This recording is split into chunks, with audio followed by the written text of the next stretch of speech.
so in the software requirements, you see, it's the requirement gathering is when you try to collect it from the users. When we develop the software, we have to always think of the user, because it's not that a software developer gets give you the requirements, or you just formulate your requirements.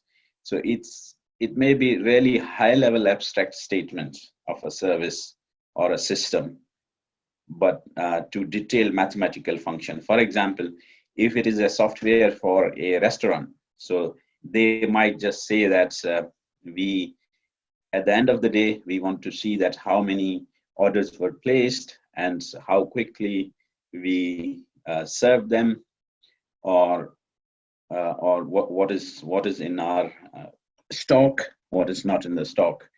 Or it could be purely mathematical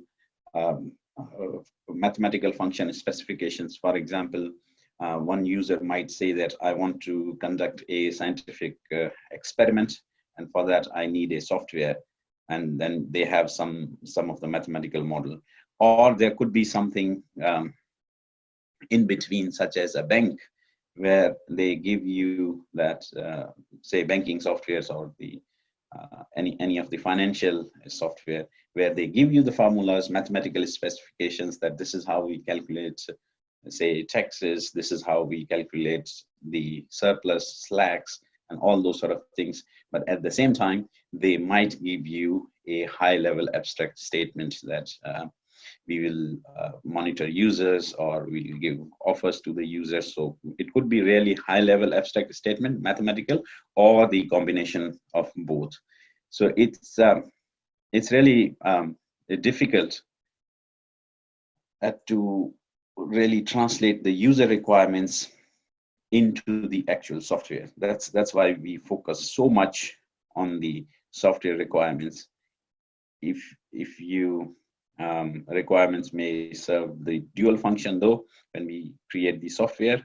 So when we collect the software requirements, we create a software requirement document called SRS, software requirement specifications, and this becomes a contract itself when we develop the software or work on a software project.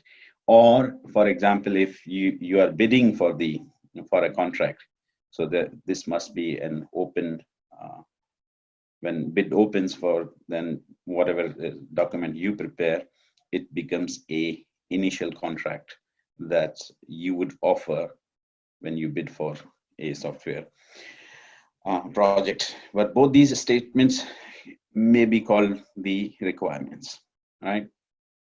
Or they are really in the requirement document. The Victorian Institute of Technology has other great videos covering many different topics. Please check them out, and thanks for watching. Remember to like and subscribe the video for more great content like this.